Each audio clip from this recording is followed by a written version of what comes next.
Wow, this place is sweet. Too bad for you guys, there's only 2 chicks. She takes that camera everywhere with her. Guys! Somebody's stalking around out there. I'm sorry. 3 years ago, 3 women disappeared camping. No case was even opened by the police. Cheesy! I'd do anything to sleep in the comfort of an air mattress. I'd watch your back, sweetie. I'd watch it real good. I need some air. In the middle of the damn woods!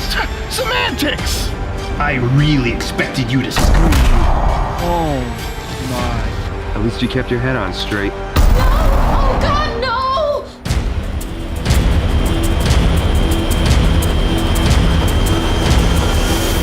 Joe has no head.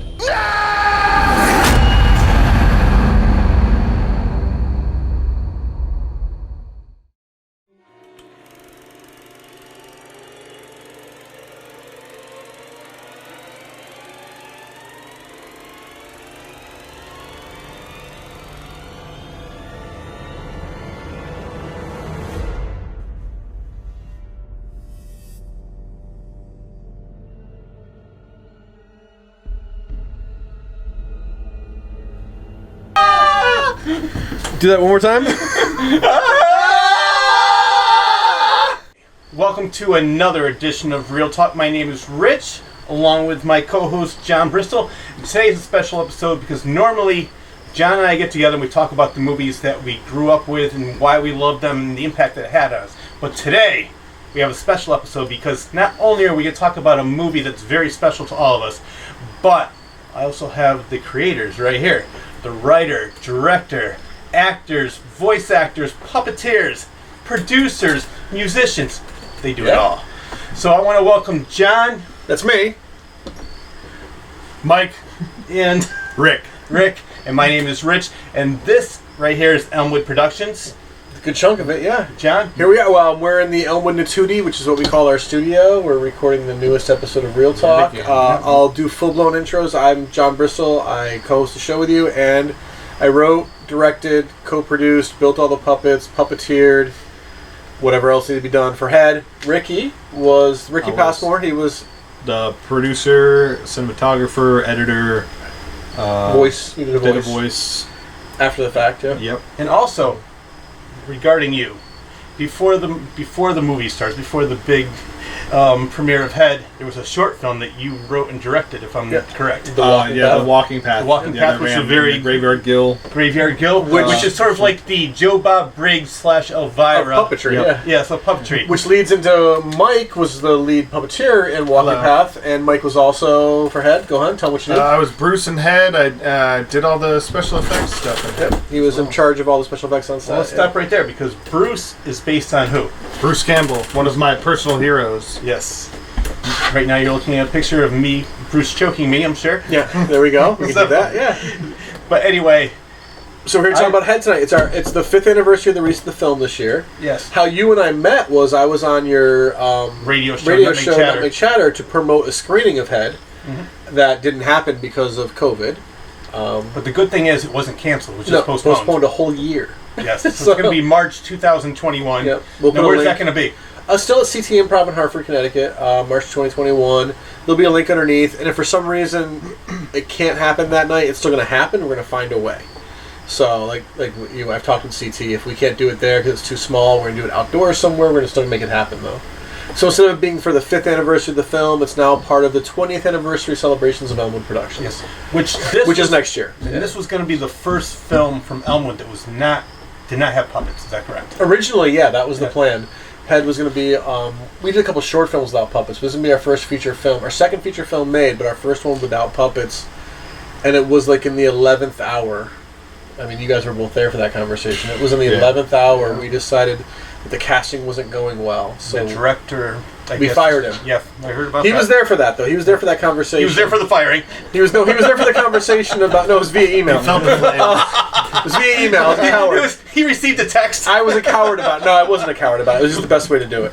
But yeah, he was there for the we weren't finding the right cast of actors, and literally Russ Whirlybird, who's been was with Elmwood from day one. Really, at that point, he was just like, you know what? Why don't we just do it the way we do everything else? What we're known for? Let's just do it with puppets. And we were all in the room like, yeah, let's do that. And the director that we'd hired wasn't there yet, and he showed up, and we're like, all right, so we got one more week of auditions, which is next week. If that doesn't work out, we're going with all puppets. And he literally Meltdown? No, this is exactly because he had no idea how to handle puppets. And we're like, don't worry, dude, we'll walk you through it. We'll do it together. You're still the director. Like, and then we had to let him go. But it had nothing to do with the puppets. It had to do with his behavior. But anyways, let's talk about the movie. Yes, let's get into the movie because I want to talk about that because the movie was released in 2018. It wasn't. 2015 was the original release. Sorry, 2015. But Yeah. you started writing it. It was released in 2018 on Amazon and Tubi and all that. That's right. I watched that on Amazon, so I was going by what I says saw. 2018 on there, yeah. 2018. 2015 was the official first screening, though. But you started writing this like late 2009, early 2010. Early 2010, yeah. So March. it took 5 years. 5 years from From the first script draft to the movie being released. Yeah. How many drafts did you go through? What's funny is the shooting draft was the second draft. Really? Yeah, we went through 3 or 4 more drafts before getting ready to shoot. One of them was written by that director. And then when we went to shoot, we went back to the second. There were some tweaks to it, but it was still essentially the second draft, which is rare. And you wrote all 3 drafts? Yeah. I had a little bit of assistance. 2 other writers. One guy kind of edited and pitched in, named Joe Calvo, or J.R. Calvo in the film. And then another guy, Brian Woodman, who's worked with us off and on. He put in a draft. We kept like 2 lines from it. I'm not dissing it. Brian will tell you that too. But we gave him the credit because those 2 lines are good. You know, we're not just going to give him a thank you. Was it the end? Oh, no. No. Oh, that was my contribution. That was his, yeah. He was the one who was like, can we end this movie already? Can we just make this movie already? So what was the reason that you wanted to go with puppets? I know you said Russ is the one that brought it up, but there was a reason because I know you've said on my radio show that you thought the cast was too ugly for film. Here's what it was. It wasn't that the cast was too ugly. Like, if we were to do it, we were too ugly. Yeah. But we weren't getting... because people auditioned for it that might hear this. We weren't getting the right age group of people. The movie's supposed to be guys and girls, women, men. Early 20s. In their early 20s, college age. 18 to 22, 25. And a lot of people coming to audition were like 38. And looked 38 and 40. And Sometimes you can pass. Couldn't play off younger. Yeah. It wasn't a bad thing, and we even joked around about reskewing the film to be about a bunch of people going out on the like man weekend type thing, like having adults. We're going away for the weekend with the kids, this and that. But then it was just like we don't need to do that because we weren't finding good enough performers through those auditions. We did get 2 of the puppeteers though. Who was Sally Garcia and Manda Vassis, who played the 2 female leads. And are they still with Elmwood? No. They were just there for that film, and then they stuck around for the Risley Brothers short film, and Sally was around for some of the Risley Brothers series. But they weren't like lifers with us. They were auditioning for a role, got the role, and they came back for a couple more projects. They weren't like us who run the company or anything. Trying to find the right words. When we decided to go to puppets, it was because we couldn't find the right cast, and we had a great group of puppeteers. Yeah. You know, most of us were Russ, myself, Mike, Nick, Ricky, you know, everyone knew how to puppeteer and do voices and things like that. Yeah. And Jim and Gabe, like we had a group of people that could do it, so why not just make the puppets? And then Mike and I started slamming out puppet building. Yeah. Yeah. So the 2 of you made all the puppets for the film. We had Ben Farley, and Ben Farley helped as well, who was one of the puppeteers. Yeah. But Mike, Ben, and I was the main puppet builder, and Mike and Ben assisted for some of this, pretty much the skeletons of the puppets and the foam structures. Skulls But without them, we wouldn't have got the puppets in time to shoot. Now, since the 3 of you were already familiar with puppets, was it tough to teach the 2 girls? Because I know I had my debut last week. You're going to see soon. Yeah. When you talk it's to the not doc. easy. It's always tough to teach anyone that's new. Like me coming in 2013, I started late 2012, early 2013. Late 2013. Yeah. So, you know, just from experience at being someone that never picked up a puppet before, and to where at least where I feel I am now, and seeing my performances, like I'm nowhere near these guys, but the practice is what makes perfect. Actually, John, could you grab me one too? Thank you. Me too. Oh yeah, Mike. That's why I got up. making the run. You one because I thought you were empty. I think the funny thing with me is I did it last week for the first time, and it looked like a Bruce Lee English dub movie. Where my voice was saying one thing, the mouth of the puppet was saying something completely That's different. everybody's first time, unless you're like a savant and you're just naturally inclined to just do it. Mike, I have the idiot part down, not the savant. Same here. Frank Oz is the Frank Oz or Jim Henson who once said if it was easy, everyone would be doing it, and that's a fact about puppetry. If it was easy, every actor, every theater person, anybody with any kind of performance talent would be doing puppetry, but it's not easy. It's really, really hard. It looks easy because people think, oh, it's just a puppet, it's just a toy, but it's not that easy. It really isn't. And Mike, you can attest to because you were helping the new puppeteers more than I was on set because I was directing. I was you were the one. Like, what were your thoughts? I mean, I don't know. I kind of fell into it. I've always been interested in it, and I just definitely fell into it. It was kind of an easy start, but teaching other the new people, yeah, that's how I found.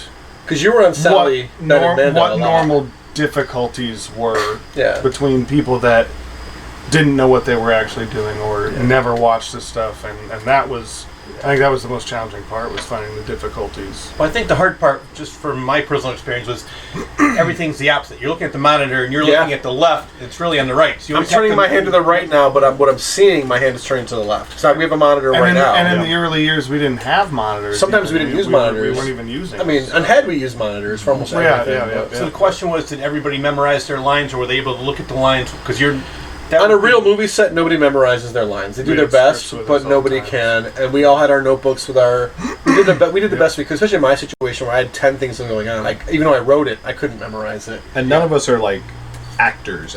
Yeah. We're not trained. We can act, but we can do what we need to, but we're not trained in the sense of that style of on-screen acting. We didn't have 6 months of rehearsal. We had literally no rehearsal. We had one table read. We did 2 or 3 table reads total. One solid table read where we were like getting everything down. So we all had our notebooks with our scripts in front of us. From what I heard, somebody was too drunk for the table read. I'm not going to mention which. Oh, that was where the making ofs. Yes. Where's Mike? Oh, there he is. Hey. There's a great thing on YouTube. Yeah, you gotta check it out. If you go to Elmwood YouTube channel, there's a whole playlist for Head, and it's a making of the film. It's kind of a warts and all making of off and on. And 13 parts. Yeah, was it 13 parts? It's 13 parts total. Watched all 13 last night. The 4th episode is the first, but the 4th episode is a 2012 table, 2011 or 2012, somewhere around. I think it was 2011. 2011 table read of the film. Before we were doing puppets, before we were just reading it to read it so we could hear it out loud. I would have been brand new. Yeah, you were just joined us. No, you joined us in 2012, so it was 2012. Yeah. Okay. It was like spring 2012. You were still with us for 2 months, and we decided to do a table read. With some people end up in the film, which is cool. And John Fulcher was there, who's now with us years later. Yep. He was the girl that got shot in the table read. She kept on going over the line over again. They're like, and cut. She like shoots herself in the head. Manda. That was her audition reel. Yeah. Okay. So that wasn't a table read. She was Vicky. She was the main girl. Oh, okay. Yeah. She played Vicky. You know what I like, and I've mentioned this on my other show, but I want to mention it here because after a while, you don't even realize you're watching puppets. That's the best part about the movie because I love the story. I love it. Let's go back to. Yeah, we're all fans of the '80s horror movies. Yeah, that's what inspired this. Yeah, exactly. And I love the fact, it's like kids go up into the woods, and there's a killer out there, but you like the characters so much and you care about them that after a while, I didn't even realize that Bruce was a puppet. I'm just enjoying the story. That's a compliment to all of us. To our words, thank you. And I gotta say, one of those puppets had some nice knockers. Which one of the Merkin sisters had the good one? I don't remember which one was which. It was the redhead. Was it blonde or redhead? The blonde had the bigger boobs. That was Kathy. Kathy had the bigger boobs. Yeah, Kathy was a blonde. Kathy and what was the other sister's name? I don't remember. I can't remember. But we called them Kathy and Carrie, and we called them Carrie Merkin. We called them the Merkin sisters because Merkin is an industry term for a pubic wig. Pubic wig. That's what that word means. I don't think they're actually called the Merkin sisters in the movie. And they're the only ones that actually get nude in the movie. So you see them both topless. Yeah. We wanted to hit all the bases of those like late '70s, early '80s horror movies with the boobs, the blood, the gore. Yes. and that was tackle that in the first 10 minutes. And we did it right off the bat. Yeah, I love the fact too. In the making of, if you watch that, they show. I mean, I guess you would call them squibs here as well, right? When you're showing, because you had the firecrackers in one of the puppets. Yeah, we tried that. You tried so many different things. That didn't work. No, it didn't work. It had a nice slow motion shot. And you can see the head glow from the explosions which inside. That looked but cool. I did like the effects. The final effects in the movie. We shouldn't give away the making of on purpose. Was that? But who did the effects for that? Mike and Gabe Finkelstein designed them. Yeah, it was really good. The sculpture of the grizzle and the neck and all that, Gabe did and cast in latex.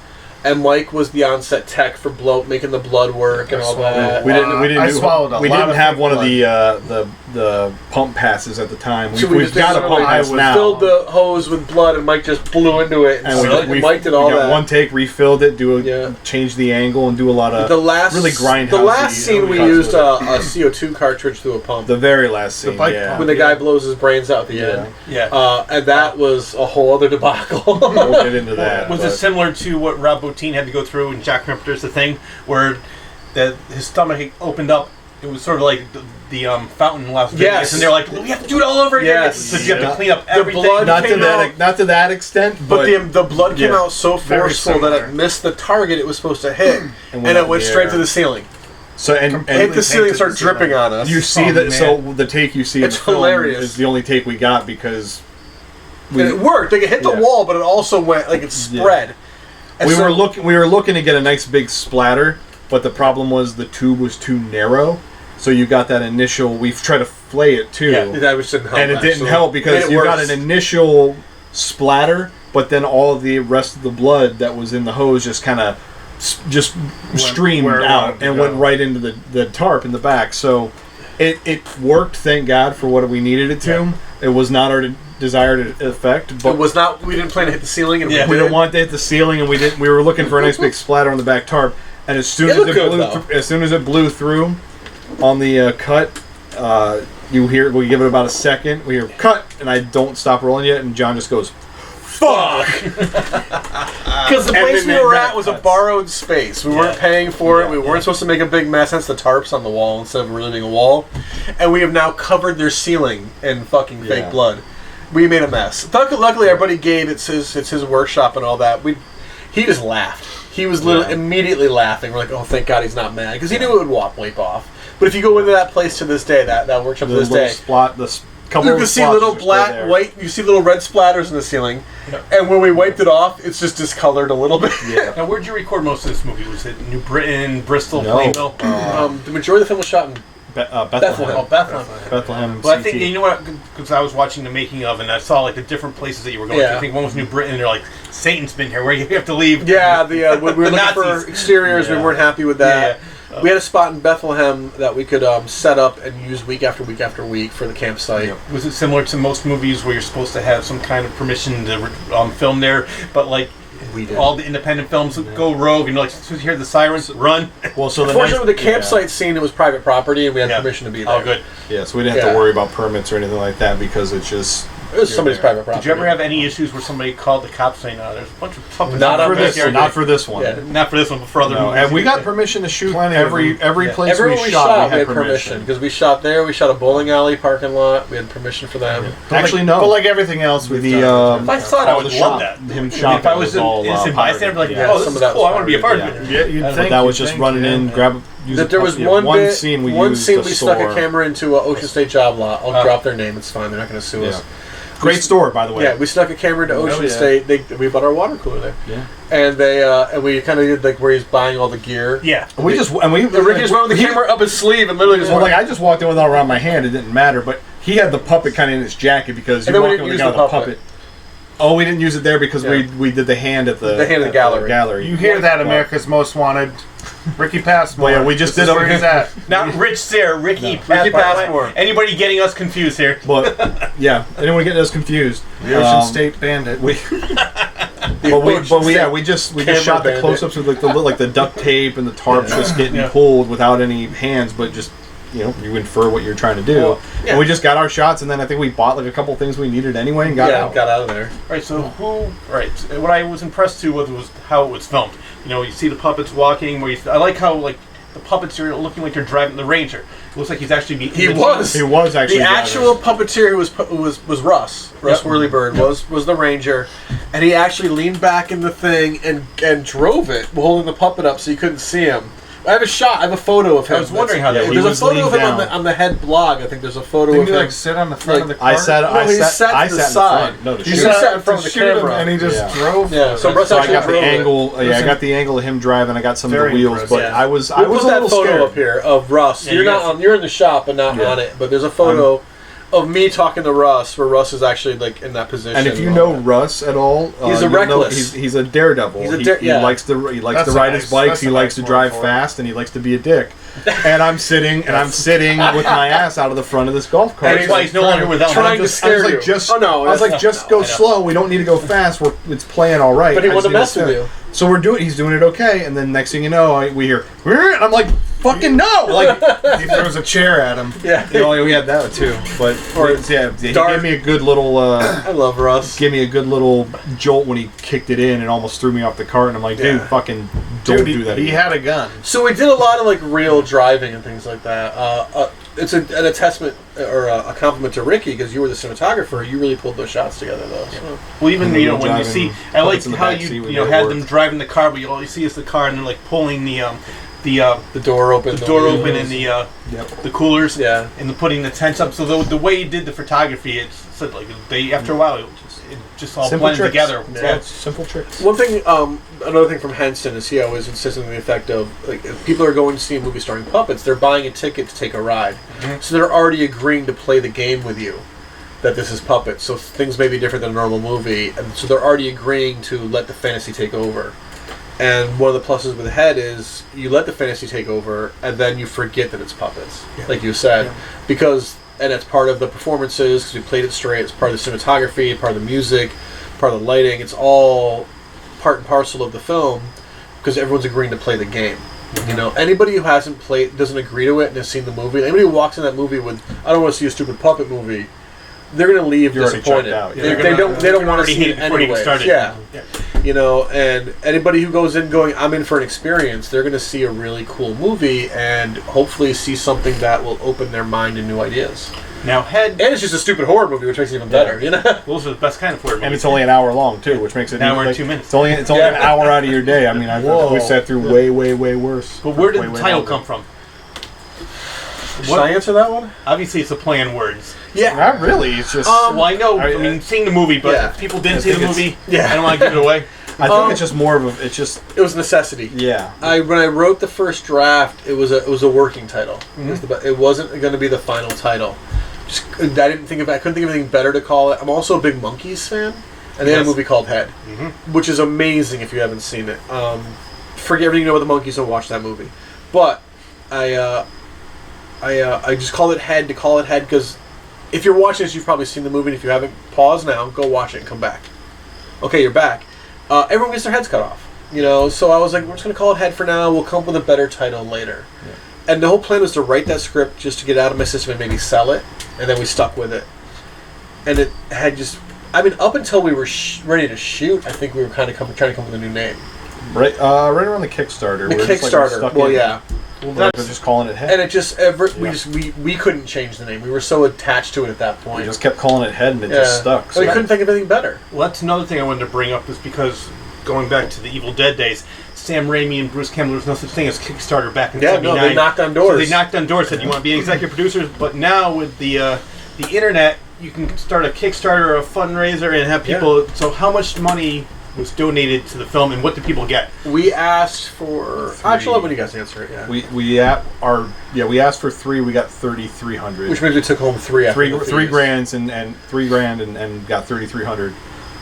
So yeah, we did $3,000 after the Kickstarter fees of about 10%, which went all into the puppets and basically like most of it went everything got into everything got used on set with the exception of the DVDs that we used for the rewards. We set money aside for that, and we bought new lighting gear and new stuff. a whole bunch of new gear that's last us the last 5 years, which is we're still using some of it. We're working on getting more now too, since stuff's getting better and upgrading and whatnot. Well, there was one thing: if you donated enough money, you can have a puppet made of yourself. No one did that much. No one did that. No one did that. I was surprised. I will say, How much we I'm asked part for? of. Remember? I think it was like 1,000 or something. Maybe it was 1,000. Yeah, that's Besides probably why, Nutmeg but- Junction, besides Nutmeg Chatter, besides Real Talk, besides Claw's Corner, I'm also part of Nerd Talk. Yes, and you there's are. a puppet. And they use a puppet. They that use I- a puppet from Elmwood Productions. made, yeah, Nerd and Talk. I did not realize that until I met John for the first time that his name is George, and I think Kurt, Kurt, who runs Nerd Talk, bought it off my Etsy page. That's it. Yeah. No kidding. Yep. And I knew Kurt. We met Kurt at the comic convention. He was the guy dressed like Doctor Who.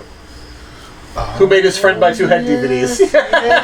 Yes, good man. Kurt's a good guy. See, he's a really good guy. And I Kurt's a do a really public good access guy. show with him. Yes. And when her name is Lana. She's Lana, the puppeteer, yeah. and she does a great job. Lana Very did a sarcastic. show with me called Revenge of the Space Pandas at the Soldier Theater Club. It was a live reading of the show, but they used like costumes and things like that. And the pandas and the sheep are part of the show. And usually it's people in costumes, but we did puppets for it. Keith Paul, who's part of our group and worked on Head, he directed it. It was his idea. That's how I met Lana. Like she was one of the. I think maybe Kurt was in it too, but Lana was definitely in it, and she was one of the sheep. Yeah. Yeah. Anyways, just weird small world. Yeah, very small world. But Pandas is fun to do. Keith did a good job on that. But yeah, the Kickstarter, what helped us with that, and anybody who's doing a Kickstarter, I'll give you a piece of advice. Make your movie no matter what. Don't worry what Kickstarter does. Plan on making your movie either way. And make it the way you want it to And be. make it the way, because that's what we did. We started filming the movie, and a week later the Kickstarter went live. And that was how we promoted it, was no matter what, whether we get the money or not, we're still making this movie. So you're guaranteed this movie if you kick. And we also had another feature film we'd already finished that hadn't been officially released like online or anything, called Josh and Todd. So that was one of the things, like the day the Kickstarter's over, if you gave us $5 or more, you got Josh and Todd already. Because we made that part of it. Yeah. So if you gave us $5 or more, I think it was $5 or more, maybe it was 10. It was $5. $5. You got Josh and Todd. That's not. If you bad gave deal us at all. 10, you got Josh and Todd and Or Head. digital ahead, which nobody does that. Yeah. That low of a threshold To get the actual movie. movie. So everyone was $5 or $10. They knew they were getting 2 movies right off the bat. And one of them, the day the Kickstarter was over, I think it was 2 days later, Josh and Todd was emailed it. We didn't wait till the movie was done because Josh and Todd was already made. So you gave us $5 or $10 or $100. Here's the link. Here's Josh and Todd right away. And I think that really helped people want to donate to us because they knew they're guaranteed Josh and Todd. Yeah. Because we said as soon as the Kickstarter was closed, we're sending that out immediately. And then Head, as soon as we premiered it, the next day we emailed everybody the digital version, or that day I think. Or no, it was the Monday. It was the Monday. It was Friday, We had the Saturday, premiere. Sunday, Yeah. and then Monday everyone got their digital copy. Yeah. And So we let everyone that could make the premiere, donated for the premiere, bought See it tickets for the first. premiere, see it first. and get their DVD if they showed up. Yeah. But we so if you're gonna do a Kickstarter, have something ready to give them right away. 1, 2, make it either way. Even if you don't get it, make it, because you'd be surprised. Like people were just like, "Yeah, I wanted to kick, but I didn't." Then it came out. I should have kicked. I'm like, "Yeah, Should have. you should have kicked," because we made it happen, and it was cool. You know, like I think a lot of people don't donate because they knew they were getting Josh and Todd at least. Yeah. That helped. Well, you had a whole list of different things. If one level you get this, another level you get We that. had way too many to be honest. I Yeah, think, we went but- crazy. Well, Like we went 50 crazy like because it 50 doesn't tiers. it doesn't hurt to for that kind of thing too. Is like if you get somebody that's going to donate crazy, make it worth it. Like we had one that Oh, was the like- crazy ones. I think there was one. It was like if you Fly 'em donated out or if you something donated like the that. entire budget, like $3 $3,000, we would fly you out. Yeah. Because we'd pay for it out of we'd that. play, yeah, because it paid. Fly you out, put you up, feed you to come to this premiere. You know, give you out here for get we you out did here that for with the Bernice weekend. too, and nobody We did would it. give you either. the cheapest of alcohol. We will give you this coconut rum bullshit Oh, that's no. sitting here. Another aspect of the film that I was really impressed with was the music. Yeah, Nick, who played Mike, played on it, so I'll let him answer this. But I'll just say real quick, Nick, who played Tom, was the guy in charge of the score, and you drummed on it. I was a beat. That's all I was. Yeah, but Yeah, but- tell us about it. You were there for the recording of it. I You're like was the same there. guy that wrote one line. I took that day off. I mean, pretty much. You know, it was a 1 day kind of thing. I think Nick did all of his stuff Nick did his about 2 days, separate from me. but he coached you through the drum beats. He produced you. essentially Yeah. produced you through the drums. Yeah, and I just played like a Jumanji, like Yeah, the little tribal drive. Yeah, Mike's a Yeah, musician but too. it's good. that's So, about it. Yeah, but like John Carpenter, less is more. Yeah. His music Yeah, is I very mean- I effective, mean- but it's like And yeah, that's what or John Williams with Jaws. Da-na-na-na. Yeah. If anyone's heart rate has ever, exceeded normal because of my drumming on that movie, well, he liked it. They so get it's- work. thank you so much. Yeah. Thank No, you so I- much. I did like it. But that's Yeah, one of the big it's, that's one of the things with That means a lot. with music, and it's something too I've learned since the making of Head and going forward is like it's just how important sound is. Yeah. Oh yes, definitely. And you get that atmospheric tone of what Nick did really kind of becomes part of that movie. Same thing like you said, like with Carpenter and Halloween, or like what he does with The Thing, or Escape from New York. Like you know it's a Carpenter. You know it's a Carpenter thing when you hear it. Like you don't have to know that it's like you hear that style. You're like, oh wait a minute, like you get that. And when you can associate tone with a film, you've done your job. Successful. Like you don't have to do full composures and or compositions and like 5-part harmonies and giant orchestrals. Like you can have just a small band put together your stuff, and as long as it fits the mood of what you're trying to do within the framework of the film, and it had that it's 80s work. vibe too, which is helpful. Yeah, which is a very I love like me. I love those 80s synth electronic films. I love the Carpenter stuff, but I also just love did a lot of synth. Yeah. Really campy. Yes. Like honestly, like as stupid as it sounds, that those keyboard stints in like Higher Love from Steve Winwood. I just love that little. It's so fucking. Like I don't know. Maybe it's because I play video games and I'm a big like NES and Super Nintendo guy, so I love synth scores. I love all the Mega Man scores. But you hit that atmosphere, like you hit those tones with the style of the film, and this being a campy 80s horror film throwback, as they say in the industry. He hit those tones. Well, here's what I liked about the movie. Besides, you paid homage to what you love, but you didn't copy. No, and that's what that starts with the script. We originally had a piece of history here. We originally had another horror film we were going to make as Elmwood Productions, and it was going to be without puppets and all that. And we postponed it to make Josh and Todd. Because Josh and Todd made more sense. We were known for comedy, we were known for puppets, so thank goodness. And then that movie, the script kept getting weirder and weirder and weirder, and it just wasn't working out. And we brought in some other people, and it just wasn't going to happen. And finally, I like put a kibosh on the project, for lack of a better. I just was like, we're not doing this until the script is right. Let's all reconvene when the script is right. Script writer, you guy, I'm not going to name it. You go finish the script, and I never heard back from him. And so I ended up writing Head out of that need to write a horror movie. The whole idea, the reason why we were doing that movie in the first place is because I wanted to make an Evil Dead movie. Yeah. You know, but I wanted to make something that was unique in and of itself, but also a tribute to the movies I love. And the fun fact about that is, you got to meet the women of the Evil Dead. We did. And they got to meet Bruce. They got to meet the Bruce puppet. Yeah. They sure did. We'll put a picture of that here. Yeah. Mike was so beside himself. It was cute. 2016. I had life diarrhea. Horror Fest, Connecticut. But when the whole point of originally to make a horror movie was, I'd come home from a day job and my life sucked and I wasn't happy with the world, and I decided to order a pizza. And when I went to go pick up the pizza, I stopped at the package store, as you do when you live alone and you're a bachelor. And I grabbed a bottle of whiskey, good old Jack Daniels, and a 12-pack of beer. And I got home with my pizza and my whiskey. And I was like, what am I going to watch tonight? This is pre-streaming. It's 2006. And I threw on Evil Dead 2, and I hadn't watched it in a couple of years. And as I'm watching it, I'm like, why isn't Elmwood making a movie like this? We could pull something like this off. And then at the next Elmwood meeting with the crew we had, Russ was there. Yep. Tricky, Pete Luco, who's a big part of Elmwood, he was there. I'm like, guys, I have this idea. We should make a shitty horror movie. You know, as a compliment, though, shitty horror movie. You know, like, and everyone in the room was like, yeah, except for one guy. Everyone was like, we need to do that. I'm like, Evil Dead 2. Evil Dead 2. Yeah, except for one guy. Yeah. And there's one kid who had just joined us. He was like, I'll write it. And then we were off. Like, go, write it. And that was the horror movie we didn't make, which was Leave. He was like, I'm going to write it. So when it was done, I was still like, I had this down of, man, we're not making this movie. This sucks. I still want to make that kind of movie. And that's when I literally came home one night from work in a snowstorm, cracked open a beer and started writing Head. That's the first episode of the making of Head. Yes. Is me 2 hours into that writing. With the flashing computer and the title. Oh, yeah. And my two cats there hanging out. Tugger and Ripper, who are now in Animal Behavior, immortalizing them. Here's to you, Tugger and Ripper. Rest in peace. But that was the first night of writing of Head. Because I wanted so desperately to just write that movie. How long did it take you to write the first draft? About 4 weeks, tops. I think the first draft I wrote... That first night, I wrote like 30 of the draft was only 55 pages. That first draft, 30 of the 55 pages were that night. A lot wasn't changed from the second and the third draft.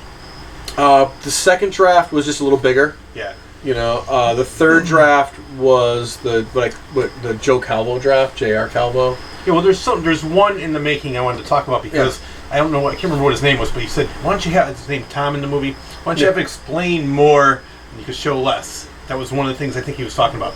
What making of was that? It was there was another guy, and you were having them read the script, and you had them going back and forth. The three of you were talking. Me, Joe, and Jim. Yeah, and then but you cut out a lot because you edited, and then he goes. That was probably first draft still. Okay, yeah, because there was one scene where he wanted, I think, Tom to speak a little bit more of what was going on, so you wouldn't have, so you could show less and just let people. But that's the wrong way to do it. I know. I do that, especially with a movie like that. This, sounds like a Jim thing. That would have been Jim. Was he a bigger guy? Real big. Sitting on the couch. Yeah, that's the one. That's Jim. Jim. Yeah, you never.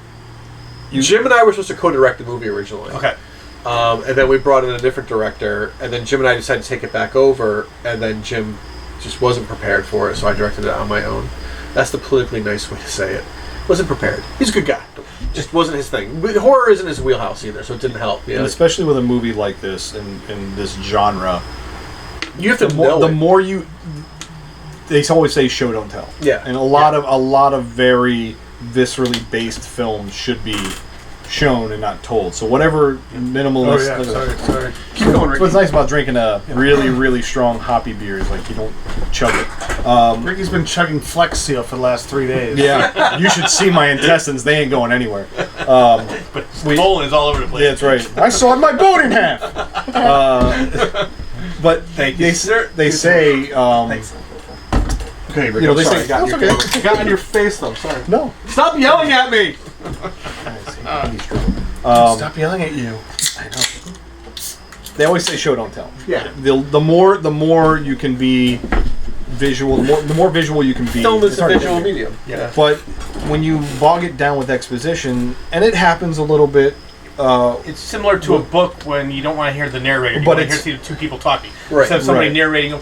But then again, less is more in some instances with Jaws. Like, that's one example. But they were still showing. Yeah, they weren't showing the shark. Yeah, they were still showing reactions, showing the water, showing the fear. Where people wanted us to have puppets tension. talk more. Yeah. Oh my God! I don't know why they're doing this. Why are they? Well, let me tell you why they're doing this. Why are they walking down the dark path, dimly lit path? You don't need somebody to tell us that. We still have problems with that in times because we're always writing. We're just trying to figure. Essentially, when you're dialoguing exposition, it's because you've painted yourself in a corner. You can't get yourself out. The God only way you knows can get out I've done it as a writer. Yeah.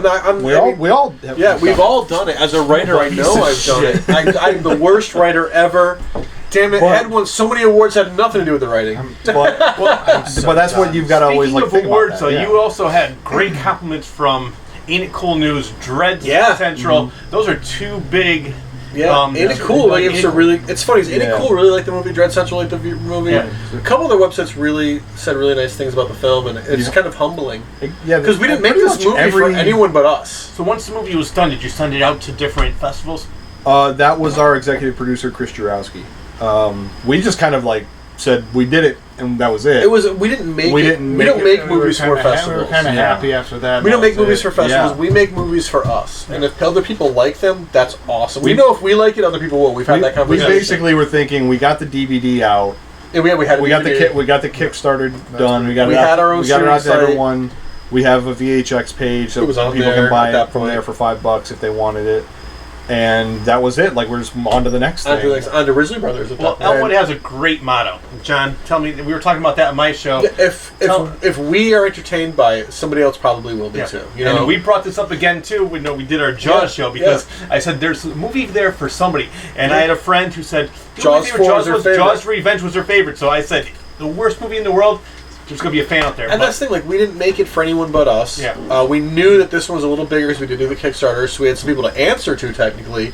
But all you have to answer to is completing it. Yeah. You know, if they give them their goals. Like, if you renege on your goals, then you're going to be in trouble. But well, you know what's good too is because I've done different things like comedy and writing. I wrote a book and I did comedy and both those things. I had people go, who should I write for? What should I do? What kind of comedy? I said, write for yourself. Yeah. The people will come to you. If you write for somebody else, it's not going to be coming from you. It's not going to be passionate. And I think that people know it's going to be. That's why the other horror movie we were making failed. Is I think that's because we brought in there were other people who worked with Elmwood, but they weren't writers and all that. Newer people that were helping out with different projects. They were trying to help write and produce this one because they felt like, we could do this. but they were trying to impress other people instead of impressing each other. I want to impress you guys. I want to impress you. Yeah. I want to impress you guys. I want to impress Tricky. I want to impress Rick. myself. I want to impress everyone I who want to works be in happy Elmwood. with my work. I don't really care what the outside world thinks, and if they like it, then it's really nice. That makes me feel good. But there's a girl who did the Kickstarter. She's a huge fan of ours. Is a huge supporter. She did the Kickstarter. She got her DVD. She came to the screenings. She'll watch the DVD and post on Instagram. I'm watching Head right now on DVD, and you can watch it on Prime. She promotes the film. Like, she's a fan, and she's a friend. And her review on Amazon is only 4 stars. Really? She gave it an honest review. She's like, full disclosure, I did the Kickstarter for this movie. Second thing, and then she gives her actual review of the film. And out of 5 stars, she gave it 4. And I actually respect her so much for that, and I have so much love for everything's a 5-star, what's the it point sounds of like we're wanting? faking it too. It sounds like I'm the producer. I give it 2 stars. I have a funny Well, you're an story. asshole, so fuck off. I have a funny story about You that. don't get to drink this I anymore. paid for How this. many stars? 2.5. No? 2.5. Nope. 5.7. Alright, you can drink now. 1 star is better than 2.5. You're lucky that's I made want out of people to love it or Flexi. hate it. That's my thing. You and I talk about that I all the want a time. reaction. Either I want people to be like, "Oh, this is fucking crazy," blah blah blah, or I want people to hate it so much they have to write a review. It's been fantastic. And there's been a couple great bad reviews. I love Bad the reviews work are more that fun than is. good. Somebody told me before, like, Oh, you're yeah. the person I know that loves is it more the- when people hate you. Oh my And god, it's true. people were like, fun. these guys On should be Amazon, brought out read in some the of the street and 1-stars. flogged. Was one of the ones. My They're favorite one. violence on us for making this movie. My favorite they one wanted was there are physical car crash violence. videos on YouTube that are funnier and more entertaining than this. There's a website as a movie I fan. love that. We're Send movie me the link, bro. Yeah, there's a bunch of movie fans in this room. There's a website, if you haven't heard of it, called Letterboxd. It's a great website where you can like catalog all the movies you've watched, keep history of them, and write reviews and share reviews with other people. Really cool website. I'd never heard of it until Head. And when I say Head, I mean like 2 years, 3 years after Head came out, when it hit Prime, 2018. We started getting the Yeah. emails. I just googled Head reviews for fun one night, and Letterboxd came up, and I'm like, oh, what's this website? Now I'm a member. Like I read all the reviews, I write stuff. Like I don't write reviews about like catalog of the movie. It's great. Then keep track of what I've watched. I'm not only a client, I'm also the Yeah, president. but one of the reviews of Head I sent to Ricky the day I saw it. Oh yeah. It was the same week that what was the superhero movie everybody hated? Not Justice League. Batman vs Superman. No, it was a Marvel movie. Venom. Oh yeah. It was the weekend Venom came out. Was the week I saw this, like the weekend after that. And a review of Head was, I'm envious of everyone bitching about Venom right now. And I was just like, that's the best bad review we could possibly pretty get. good. That's right up there with Spinal Tap. Shark sandwich. 2 words. Shit sandwich. Yeah. Like I was like, that's you, and you were like, and then somebody else was like, whoever made these movies should never make movies again. Yeah. And you were like, does that mean we should quit? And I was like, no, No. that means we should make worse movies just to fuck with this one person. now But we're anyways, getting what's your next question? No, I I actually like this because this is a great lesson to the filmmakers out there or anybody who's doing anything creative. Don't do anything for anybody but yourself. In the words of Jason Lee on the Mallrats DVD, Yep. critics schmitics. Yep. Who cares? Make your movie. Exactly. When people told me I should be more generic because I have a bigger audience of comedy, I'd rather have the rabid crowd that I have smaller, but at least they love me, and then the other people hate me. I'm not going to change real. my exactly. Yeah, they're real. they actually care what you're saying. And real there's people. one- I want to do one more example to prove, like, so Yeah, I yeah. knew exactly what you guys are talking about. I have a book of 5 stories, and this one woman came up to me and goes, this story is horrible. She's telling me she wanted to give me a book on how to write. Then the second story, she's like, no, listen, it gets even better. So the second story, she's like, oh, it's even worse than the first. By the 5th story, she came in, she goes, you know what? I was up all night. That story, it was a non-stop roller coaster. I love that story. It went on and on. So I finally won her over after 5 stories. But I thought it was like, that's your opinion. I really don't care. And enough people have bought this book. Shameless plug. Shameless plug. Do it. Confessions of a Frenetic Mind by author Rich Cyr, a.k.a. me. You can find it on Amazon, of course. And right now, because of COVID, we're not doing it, but I also have hoodies and t-shirts available. And if you want a mug, email me at richjc0729@gmail.com. I want a mug. He'll lick it himself. He'll lick it himself. You actually want COVID. You want an email? I want an email. Do you even know what email is? No. Okay.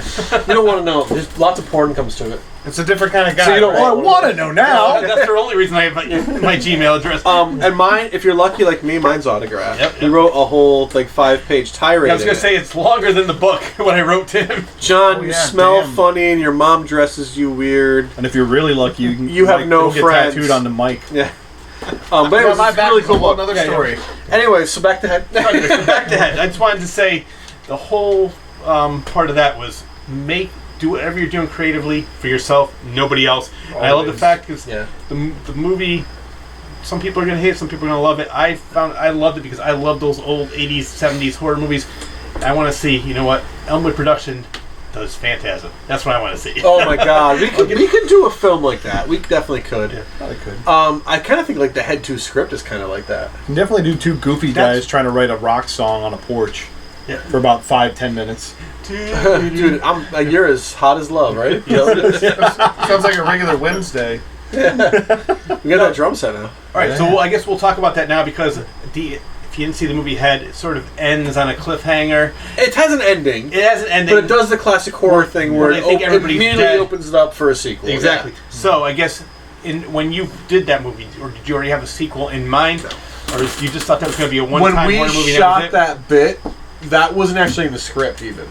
That bit where you watch the movie where Kevin grabs the axe, that wasn't actually in the script. We talked about it that day, I think, or maybe the day before. There was some talk about doing that. It was like, let's just shoot this and see how it goes. Let's just shoot it for how it goes, and then when Ricky did the cut, I don't remember if we discussed it or not, but you put it in there, because it worked. Yeah. I don't know if we talked about it or not, but I just said the hell with it. We threw it in, and just went but it was never a plan to make a Head series of films, but it's going to be a Head series of films. I mean, the movie did really well for us. You make a sequel for two reasons. In Hollywood, you make a sequel because it made a lot of money. Mm-hmm. In the horror industry, you make a sequel because either A, people loved it and it made a lot of money, or people loved it. Or B, because people hated it so much, you make a sequel because people go, how dare they make a fucking sequel? And horror fans will go watch the sequel to the movie they hated because they can't believe you made a sequel. This piece of shit made another movie. I can't wait to watch it. Too trash. Yeah. And Head is right down the middle. People loved it, people hated it. Everyone... I don't loved it or hated it. Everyone we talked to was like, "Are you going to make another one?" Yeah. Everyone who's loved it or hated it that I've talked to is always like, "Are you going to make a sequel though?" It's like, "But you hated it." There's never. But if you loved it, it's like, "Yeah, we should." If you hated it, you're like, "No." Yeah. There's never been a middle ground with the reception. Yeah, it's going to be that good. No, it's either been I love it. Like there's no 3-star reviews. Yeah, you can have. It's 1, 2, 4, 5. Yeah, you can have criticisms, but still give it the 4-star or the 5-star review. Or you just absolutely trash it, which is fine. Yeah. No, but so will there be a sequel? There's going to be a series of sequels. It sounds like we have a file cabinet on the other side of this camera with scripts for a sequel in it. There's files in it. There's files in it, and one of those things is some of them are Head stuff for a sequel and an offshoot related web series that didn't really start fully related until a couple drafts into itself. No, the sequel right away had the character in it, but the offshoot wasn't. We included that character into the sequel, but that series wasn't necessarily unrelated. but they became at the end of Head universe now. At the end of Head, there was 2 characters that survived. Right. So obviously they're going to be starting off the second. Or can you give us a little hint of what might be happening? What the premise is going to be? The premise is there's for Head 2. I'll give you the I'm not going to give anything away, but twice as much death. It's definitely bloodier and a little more over the top, but it's also a little more detective work. Mm-hmm. It's about a woman who's a monster hunter by trade, and her partner, and the two of them make their way to Vermont to find out what's going on up there and to investigate what happened and who is this monster.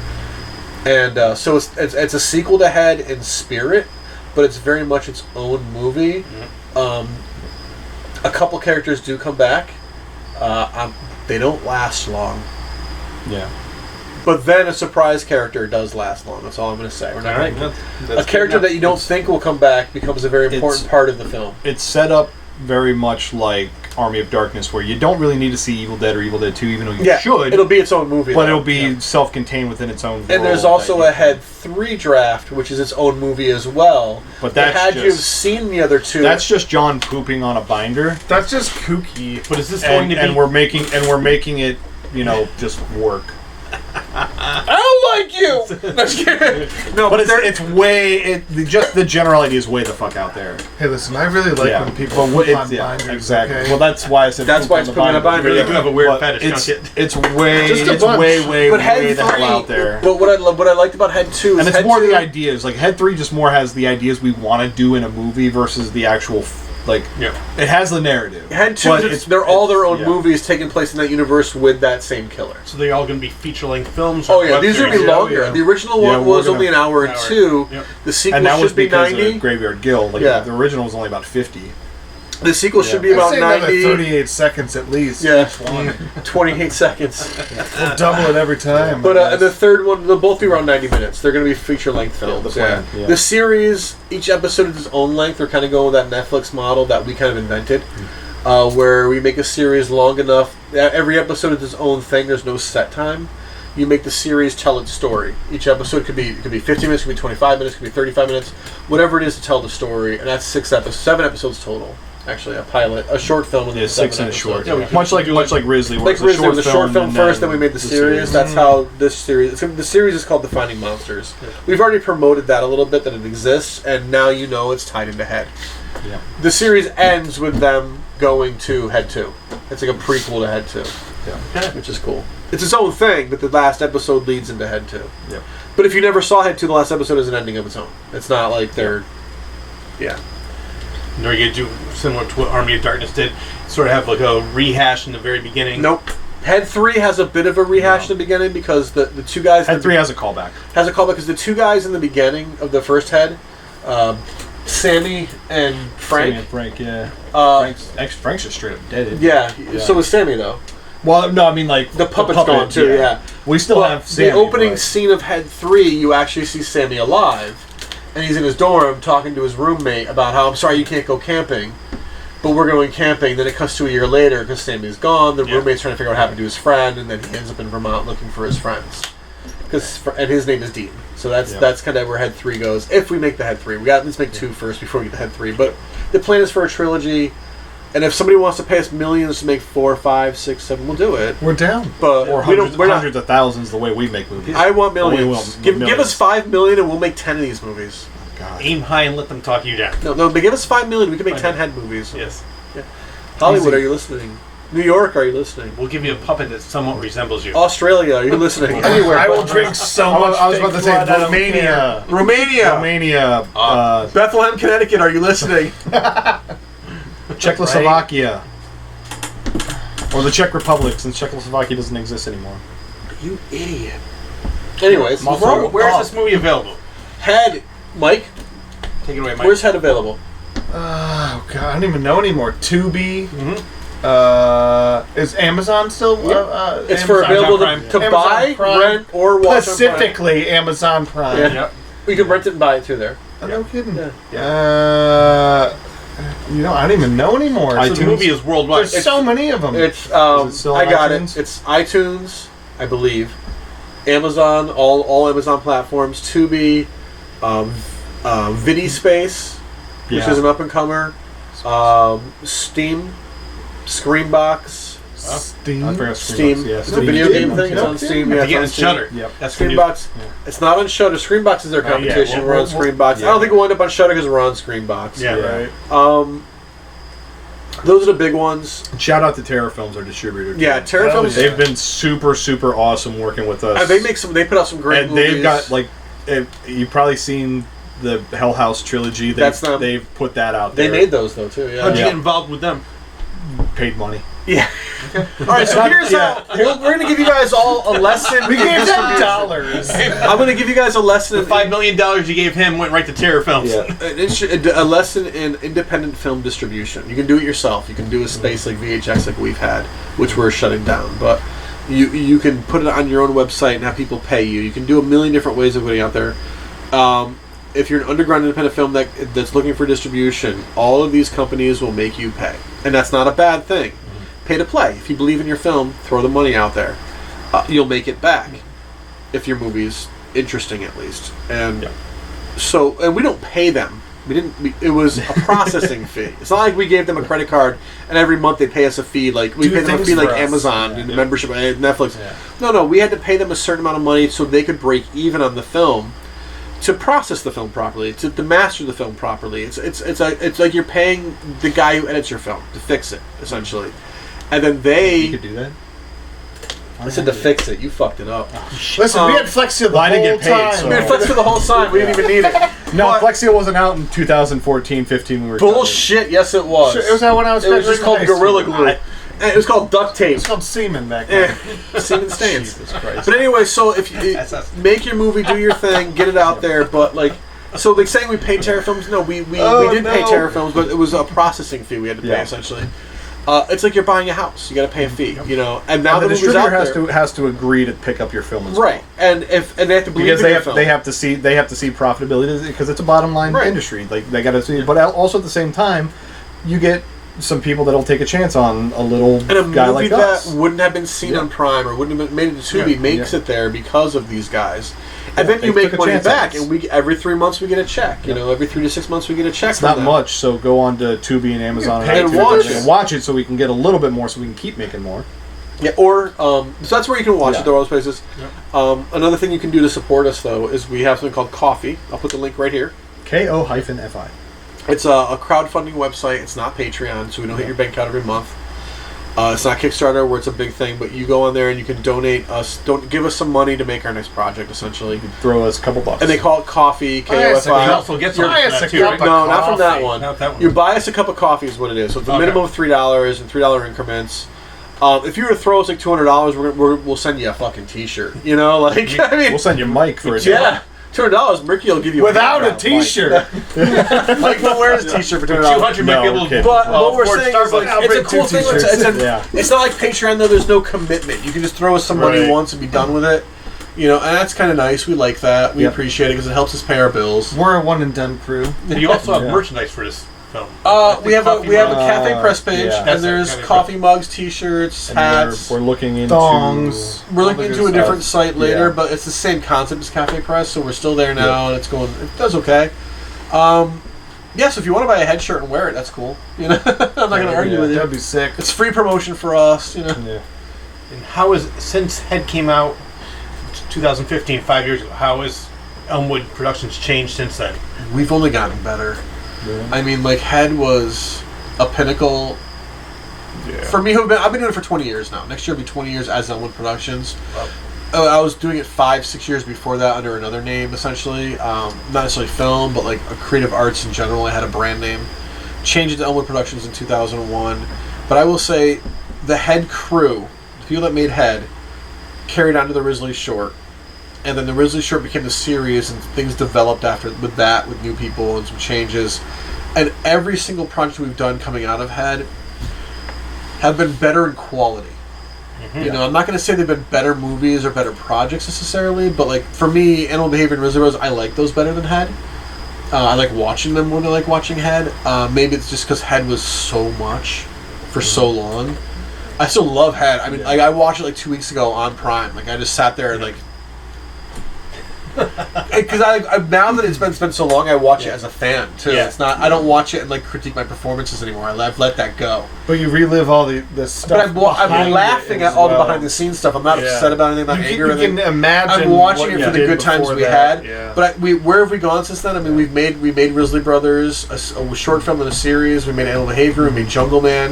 We've done some other one-off bits. The last two things we've done have been one award-winning. But also, just Jungle Man was award-winning. Yeah. We've kind of started to. Well, we have started to kind of find this groove into how we want to continue making things. Yeah. And with who we want to make them and who we want to make them with, and who is sticking on, and between writing and performing and behind the scenes stuff, and you know, what I love to actually have a crew to produce like an actual like crew of like Hollywood 20 people. Movie? Well, not even Hollywood, just like a small indie crew of people like where I don't have to set up all the lights and bring all my lights and everything. I would love to have that, but at the same time, we've also made these things this way without this long without these people doing stuff in a day over months and just getting it out. And having a good positive reception from the way I see it, fun doing it. The way I see it is Elmwood. From here on out is the Wonkavator. Up and out. That's the only way we're going to go is up and out. Yeah. I mean, and Head was the start of that. Head was a turning point for us. Not just in quality, because that was our highest quality thing we'd ever done to that point. But not just in quality, but also in quality of the look and the feel and the audio, but the quality of the performances, quality in the people that were involved, quality in the audience that came to see it, like we and quality and like it was we had hit a different point with Head that we felt like we were finally making real movies. That was our grad school. Well, you mentioned that you started off doing comedies. Yeah. That's still our bread and butter. That's your bread and butter. But Head is still funny too. But yeah. Well, no, it's definitely. It's like the best horror to me is when it has comedy. The comedic. Because what do most people do when they become afraid? They scream, then they laugh. Yeah. So people love that. Evil Dead 2. Yeah, exactly. Yep. Mix the two. What's more popular with your audience? Do you have more of the adult-oriented We are puppets? Honestly, we're right in the middle. We're right down the line. Like our most popular I'd say Head, Risley, and Ill Behavior, and Steve the Vampire have been our most popular projects.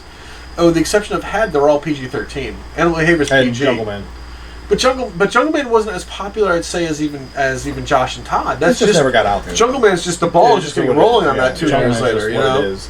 Jungle Man. We had fun with I'm talking about like bigger projects though. That was a one-off. Like, or is it?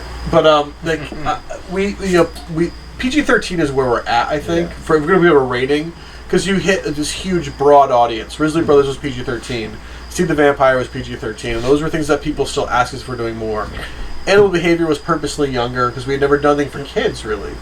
It's still not for kids. It's just family friendly. It's old Looney Tunes. It's like Looney Tunes, where an adults can watch it and laugh and get something out of it. You can put it on for your kids. But a kid can watch it, and it's not going to be like... They're not going to get anything. That kid's not anything sexual or naughty or dirty, but it's like that kind of Looney Tunes. The parents will get the innuendos, the kids... Yeah. See, what I like about Elmwood is we told that line. I like what Elmwood is that you can do what you want. And right. Like, it's sort of similar to Phantasm came out. Universal wanted the franchise, and then they said, "Well, let's get rid of this. Let's change this." Yeah, and they ruined it. They ruined it, and then Part 3 came, and Coscarelli said, "No, let's go back to because they got the movie back." And so that's what I love with you guys is that you have your own company. Nobody's saying, "No, cut that part out. Get rid of this character." No, cut that line. we have those arguments ourselves. Before we even shoot it. But that's only because of the quality, not because of censorship. Right. But also, one thing we got to say is we edit in the script before we edit in the studio. You know, like basically what you're seeing is like that's what it is. Like we never really we might shoot something after the fact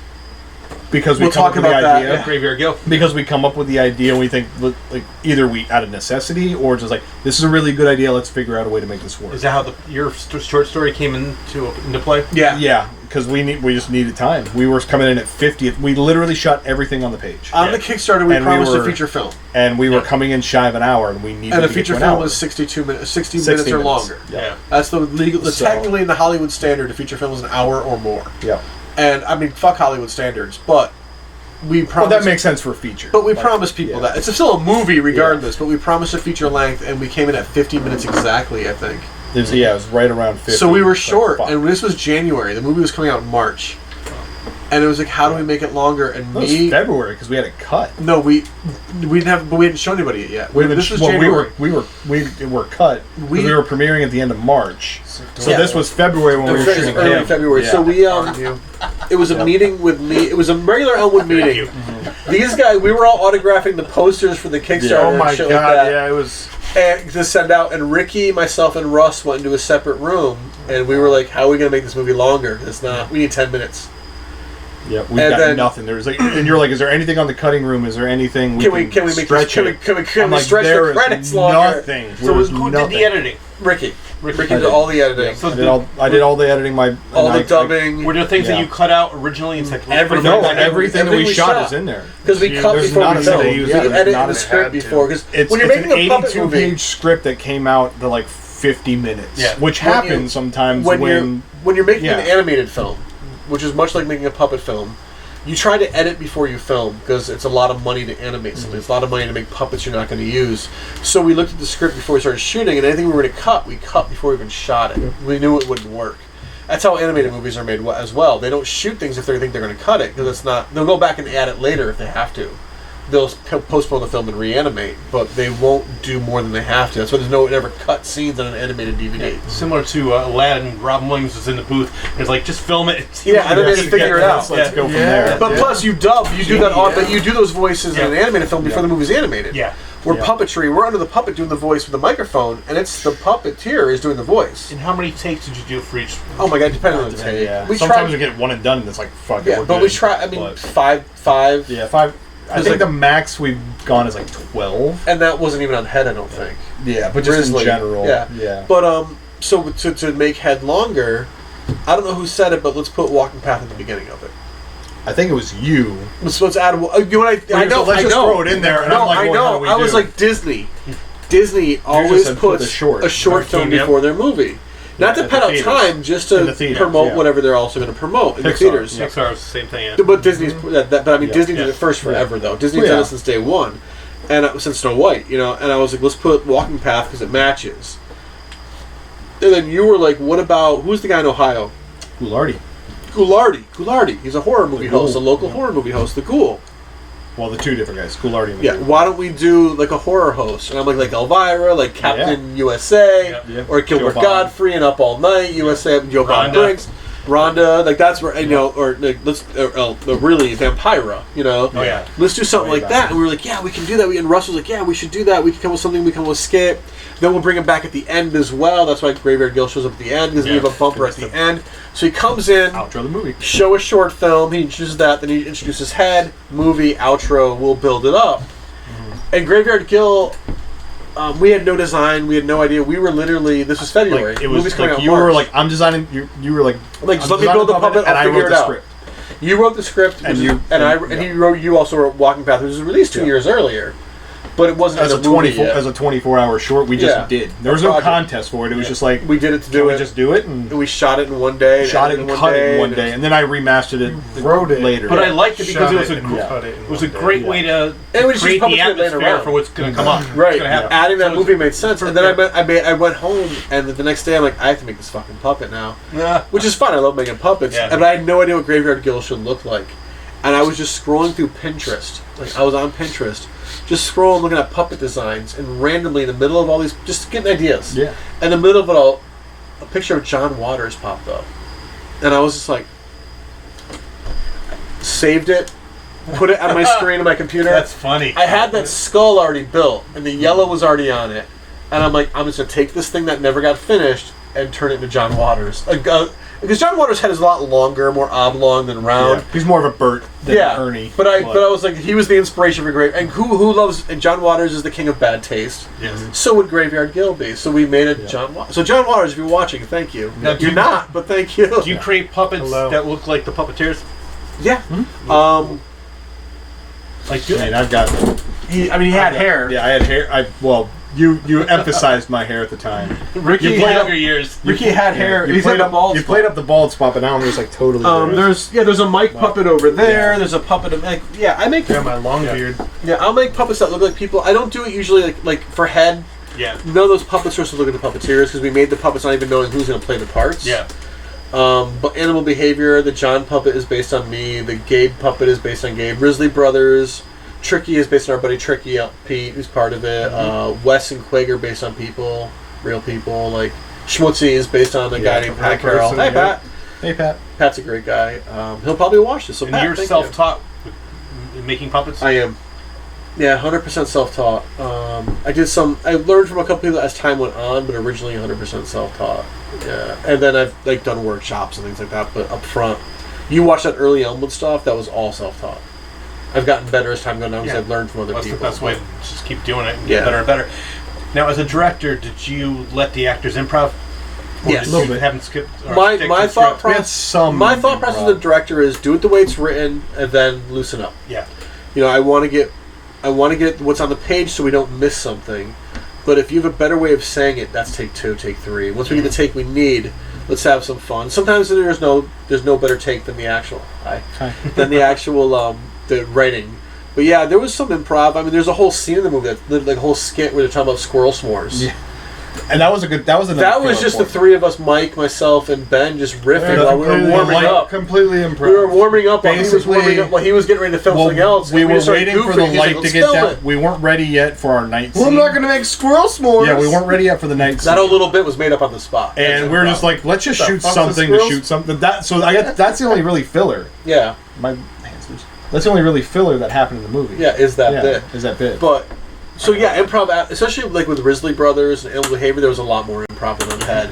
head, we only had so much daylight and things like that. You didn't want to fuck around as much. Everything's outside for the most part. But yeah, I'm all about improv. I'm all about it. Plus, when you're writing horror, you have special effects involved and things like that. You can't really improv because it can't could really ruin the improv effect. a death scene. Yeah. You know. So. But yeah, that's fantastic. So yes, we're up for improv, but sometimes there's not a place for it. We've definitely done it before. Or Risley, there was lots of places for it. He played Schmutzy, and all of Schmutzy's lines were written. Then Mike did his own version of each line. Okay, do this line, and now go ahead and riff. If you were to watch the outtakes of Risley, when Schmutzy's on camera, he'll do it the way it's written. Then you'll hear like 4 other people try this, say that, just in between. So you just try, and then you're just making your own shit up too. Different because we'd all have funny words ideas. for toilet. Yeah, Like, well, I think I'm gonna get my butt cheeks implanted. We landed with Thunder Mug. I think Thunder Mug was a good one. Yeah, your fade out. I don't think this group will have an issue. When I was interviewing Victoria Price, Vincent Price's daughter, I guess she was talking about how he worked with Boris Karloff and Peter Lorre. Peter Lorre came from an improv group. He loved improv, everything. Boris Karloff said, do not improv. I'm a trained actor. All I could do is read the line. Yeah. Vincent Price could do both, and Vincent Price had to be the conduit. Between the two. He said, like, it was a Roger Corman film. And he said, Roger Corman finally said, towards the end, Boris Karloff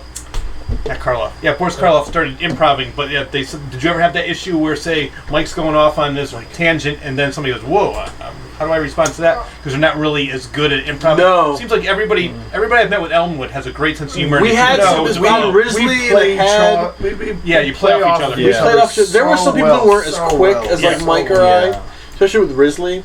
There was a couple that weren't ready for that. Yeah. But we could cut around it too. Yeah. You know, the original performer in the series for what was Quigg's girlfriend's name? Oh God, which one? The ex-girlfriend that becomes Julie. The original puppeteer for Julie was not an improver. She was a theater person who went by the script. So if you tried to improv with her, she would just freeze. But you got your great line out, we can cut around it. You know, like she was cool with it, but she just that was the benefit of like when we went back for the series. I'm talking about the series specifically, though. So yeah. Well, we shot some stuff around her, and using the same puppet. And then we were able to riff, and then we brought in the voice dub. And then we had some. Where are your empties, Mike? All over here. Oh, yeah. I gotta save one of these. By the way. That's why I put them over here. Thank you. So that was that. Yeah. I'm the bartender, everyone. Yeah, improving. We're all for it. Waiting for 10 minutes. But that's also. I didn't realize you could hear me. I'm just kidding. That's also kind of the thing. Like that makes total sense with that storyline because Bela Lugosi and Ed Wood always said Boris Karloff is a cocksucker. Yes. Yeah. And not in the fun. Hey, let's have a good time way. But hey, I'm an asshole. I want to have a good time. He said, I got it right from somebody. Don't go to Boris Karloff, apparently. No, according to what they were saying, he's a very nice guy, but he was the script only. He hated straying from that at all. Peter Lorre was all over the place. I've had that working with people where they're like, it's not in the script, it's not how we wrote it. Like, yeah, we're trying to do something else with it. Let's see if it works. But you also have some people, that just they refuse. Like they said, this is how you wrote it. This is what I was paid to do. I'm doing it this way. Yeah. And that's how it goes. And well, that wasn't paid at least, but like just in general. Well, I like what John said. You guys get paid? A mixture of both. We're getting paid. Because it was funny because an actor that worked with Martin Scorsese, PJ Burns, he said the same thing about Scorsese. He said after I asked him if Scorsese liked, had a loose set, he goes, sometimes he'd say, you know what? You're saying it too much to the script. I want you to be a little bit looser. Like he actually encouraged his actors to do more improv, and I think it makes it more genuine because it's not like you're reading from the script. You're saying whatever comes up, and it comes out more sincere, more genuine. Yeah, and it seems more natural. It's natural. Yeah. If you know how you're supposed to hit a line, and you have that feeling of intuition of how the line is written, and you do it, well, that's also why they have table reads and you rehearse. Yeah, exactly. You're able to be like, which we never do. Everybody's after we had the cast. Well, that too. Listen, that was before. That's all I saw. But that was way before we made the movie. That was years before. There was 3 people at that read who actually worked on the movie. 4 people actually worked on the movie. I mean, just the way we operate, we never really get a chance to rehearse and table read like that. We're kind of just saying we're underground film. Yeah, we're underground film. So when we're able to just try to knock something out, we do it. And if we can, like, hey, let's try this and let's try another line. But that's the thing with you mentioned with, like, Scorsese and why he does what he does. Like, he will stick to the script. It's just a matter of inflection and trying a different way. So you don't necessarily have to stick to the script in terms of dialogue, word for word. But it's how can you get that point across? Yeah. What's And that's how we are with. Have you ever watched Barry? No. So Barry on HBO, really good I know thing his about. Hitman wants to be an actor with Henry Winkler. Well, yeah. And, Well, Bill Hader has a story with him and Anthony. I can't remember. It's the bald guy that plays NoHo Hank. He's like, he just riffs on a line. He says the line is supposed to be, "Am I evil?" And he goes, "No, you're not evil." But he's like, "We've loved the character so much, we let him riff," which is what we do with Schmutzy. And he goes, "Well, do I not tell you this enough? Of course, yes." And it just plays off so much better, and they let it go. And that's like It's about with getting a lot the of same us point too. across. Yeah. So we do the same It doesn't thing. have the same where words. You just got the same point across.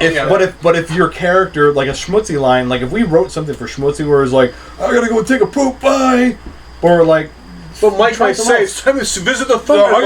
I gotta go to the Thunder Mug. Oh. It's the same thing. Or I just took a dump in my shorts.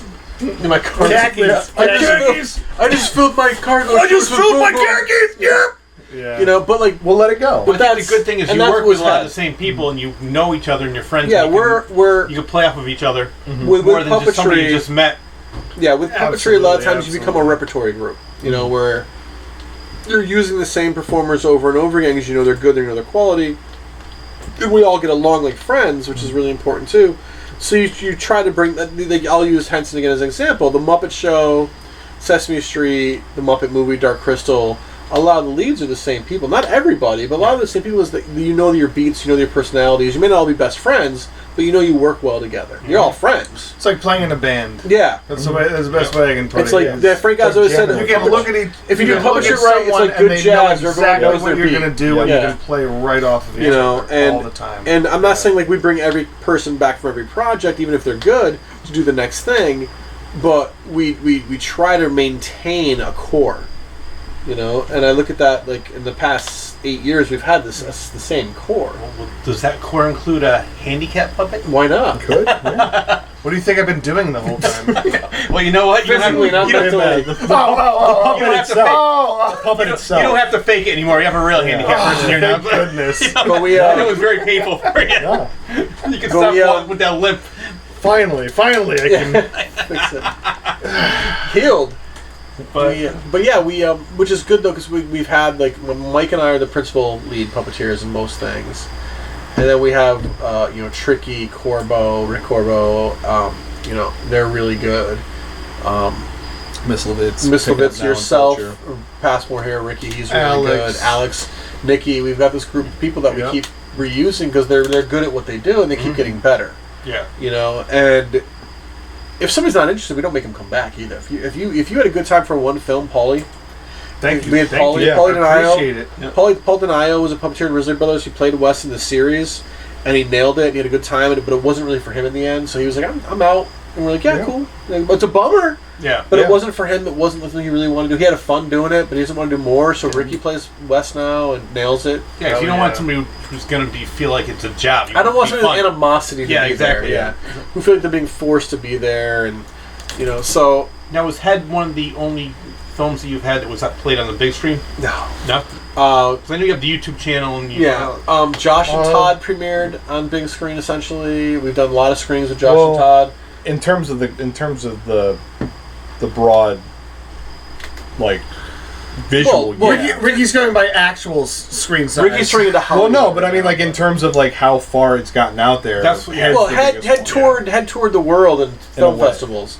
Yeah. But as far as having screenings on a screen, Oh, we screen all the time with everything. you know, Animal Behavior, Risley fit the Brothers, physical screen Head, and everything. What do you Josh and mostly have? Todd, Steve the Vampire. Do you They've rent all out a played- theater? Well, we have not done that yet because we haven't had to. We've been lucky. I'll go with Head first. No, you can go further. Steve the been at Vampire. Steve, I'll go with Steve the Vampire first. We have art galleries who want us to screen. We've had breweries and distilleries.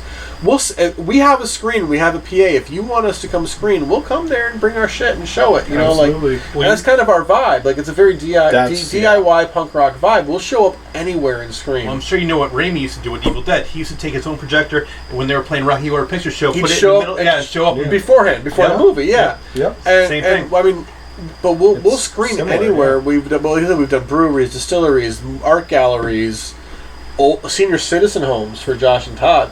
Believe it or not, that's a whole other story that I'm not going to tell right now. That is true. They loved it. No wonder they hate a us. 0% chance. But theaters like the Soldier Theater Club, things like that, we've done it in play. We'll screen anywhere you want us to screen, you know, and we've trying to rent out the AMC isn't practical. It's renting out an AMC. We thought about it. For a lot to rent out your local big chain movie theater for a night for your own film. Walking in the door is $1,200 just to walk in the door. Yeah. Because it's I'll tell you right now what it is, because I just got a quote from them today in my email, because I reached out. Well, you know what, I can tell you, I mean, I don't know what the exact... It's $1,200 just to walk in the door. Holy Cinemark just reopened. Yeah. And I know they're having, it's called watch parties, and you can, so it might be a little bit cheaper now because of what's going on with COVID, or trying to get more people back into the theaters.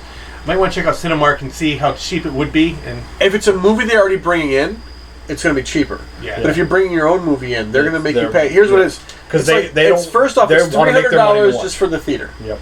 Then you got to pay. I believe it was $250 for the projectionist to be there. Mm-hmm. Then you have to rent their DVD player for $150. Then you have to pay $500 just essentially for the night on top of it all. Like, I can send you the quote. Yeah. It's literally $1,200 just to walk in the door. There might be one place that the Strand Theater, because a friend of mine, Larry Dwyer, Connecticut Cult Classics. I can find out how much he pays because I'm friends with the people. Because we'll talk. I do shows. I dress up as But movie theaters have never been necessarily important though for the kind of movies we make. Yeah. You know, I mean, Had played in theaters. We went to New York to see it in a theater. We went.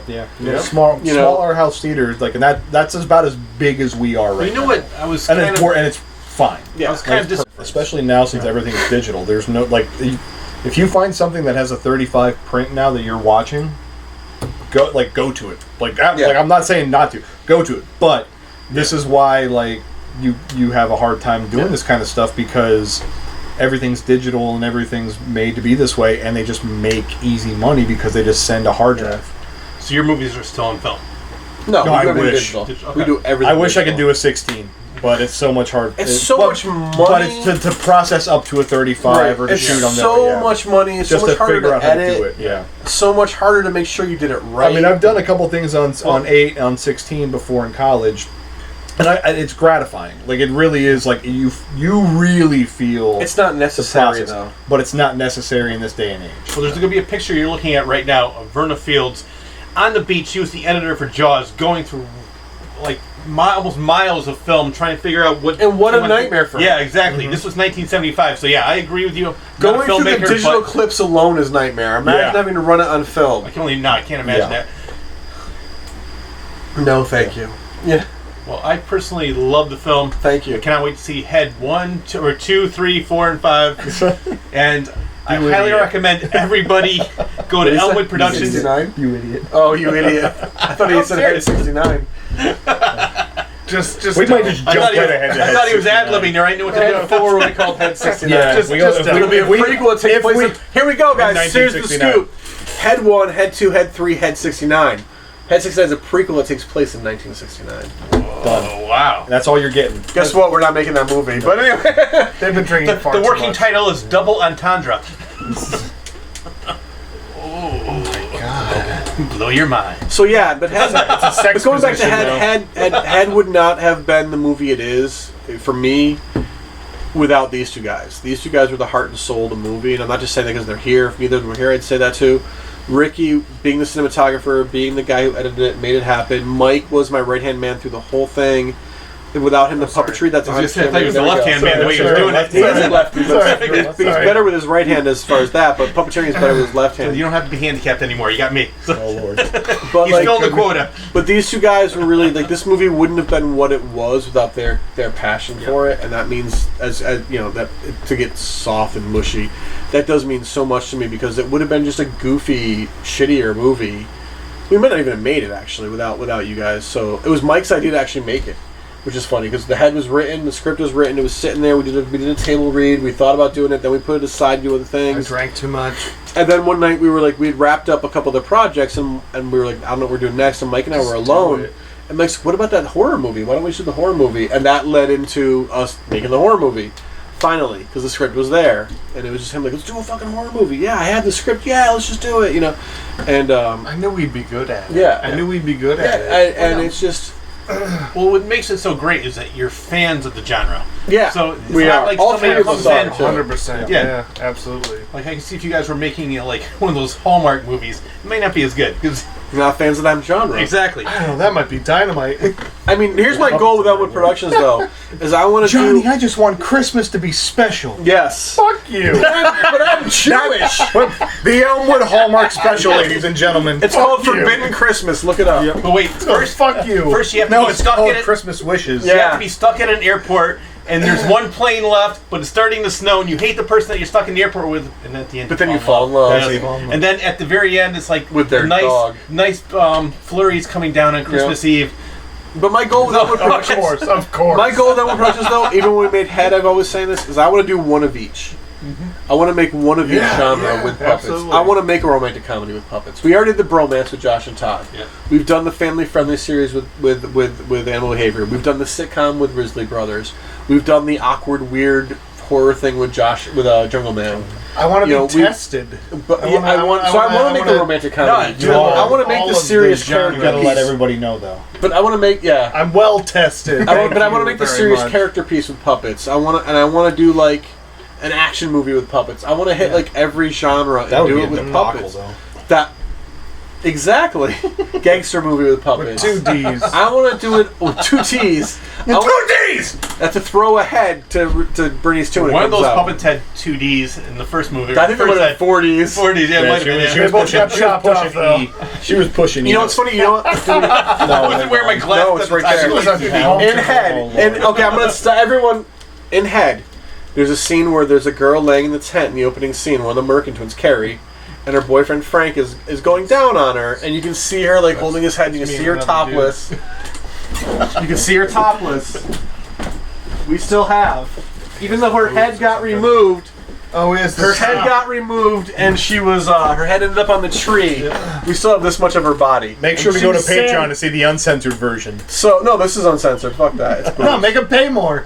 so Exactly. if you're watching this right now and you're on YouTube watch and you want to buy a piece of Head history, $500 for yeah, each just John's message hand us. is very expensive. Message Elmwood Productions. Go to our website learners.com and message us, and I might sell you this piece of Head history. one tit at a time.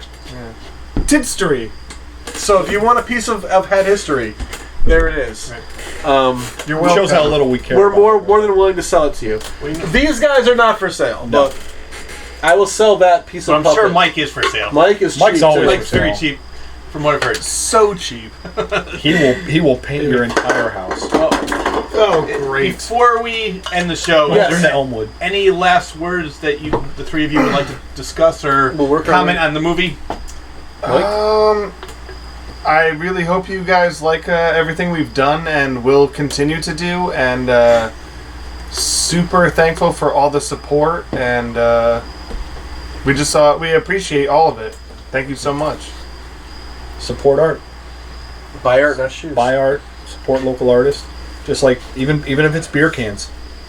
Even if it's beer cans. Or It's Flex Seal. Or Flex Seal. It's not local. You have to This is local. No, censor the that. Flex Seal's not. Oh, the Flex Seal. This is local from North Haven. And I'm not part of this, but what I'm going to say is, like I've been saying throughout the whole interview, stay true to yourself. Whatever you want to do, don't listen to anybody. If somebody doesn't like it, who really cares? There's plenty more people that do like what you're doing, so stay true to yourself. Do what you want to do, and don't listen to anybody, but do what's right for you. And don't be a racist piece of shit. Exactly. For me, like any final words on Head is it was a 5-year journey to make the movie and release it, and I made some great friends in the process, which was really cool that I still am friends with and hang out with, and the people that aren't with us anymore within the film, I love them and respect them so much for being a part of it. And then 5 years after making it, who would have thought 3 years later we get distribution from a major company or minor major? Major. Maybe even be talking about it. And that here we are now, 5 years after it's coming out, going on 20 years of Elmwood Productions, sitting here talking about it on a YouTube show. Love it. Just it's for me, it's like a testament, I think is the word I'm looking for, to how good of a movie we made, and that's a testament to how well everyone who made it cared about the film. Like everyone energy cares. we put Yeah, towards it everyone and worked stuff, so hard yeah. to make the best movie possible, and the fact that 5 years later it's still getting streamed and people are watching it, and 5 years later we're here talking about it, and that we have a screening coming up in March. Fingers crossed, COVID's gone. and they were talking about doing sequels, you know, like, and the fact that people want that was the gateway drug to a lot of people to see what Elmwood Productions does too. That's just and now you're all meth heads. Yeah, you're all puppet heads. That Felt means heads. Felt fleece heads. That means a lot to me because you know we do it for us. But if there weren't fans watching it, like you guys watching it and caring about what we do, it wouldn't be as fruitful for us. It wouldn't be as exciting. I love when we put a new video up on YouTube and we see like 10 views in 1 minute. It's like, holy crap, you know, like, I love that kind of thing. It doesn't mean, you know, if we only got 1 view, we're still going to make what we make, but it's cool to see that people are caring about what we're doing. So I thank you, the people who's Kickstarted ahead, the people that came to the screenings, the people that bought the DVD, the people that downloaded it and streamed it, and you know, the people that are watching this right now, because that means you care, and that's cool that you care about what we do, because even though I always say we do it for ourselves, it's cool to know that people will actually enjoy it too.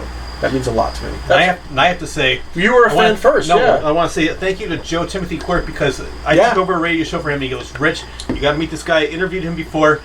He makes movies with puppets, and I can picture the two of you working together in the future. So not only am I a fan, but so grateful to be friends with these guys too. Yeah, They're thank you, great Joe. guys. They make great movies. I had so much fun doing research for that first interview. I've watched everything I could find on YouTube, and I still continue to be amazed at what they do, and I cannot wait to see future projects. So this was our edition of Head on Real Talk. My name is Rich. I'm John. You can find me on Nutmeg Junction, Nutmeg Chatter, Claw's Corner on YouTube, and also Real Talk with John. And don't forget Nerd Talk. Oh, yeah, Nerd Talk with Talk. Kurt.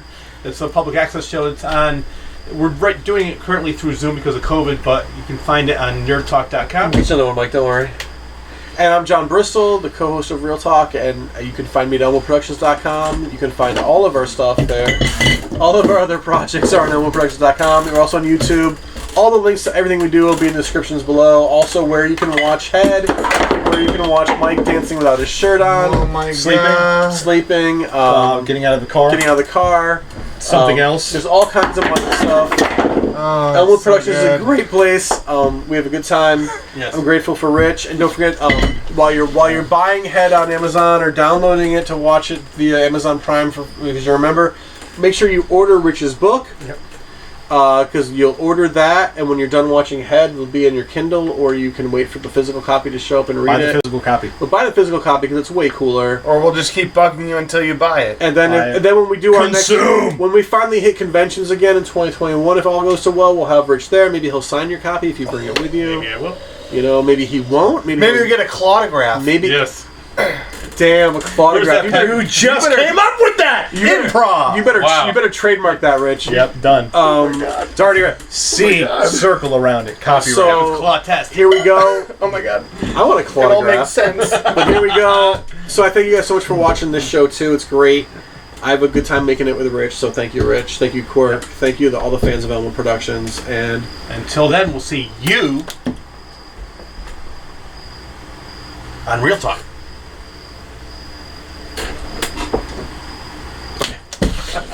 and cut.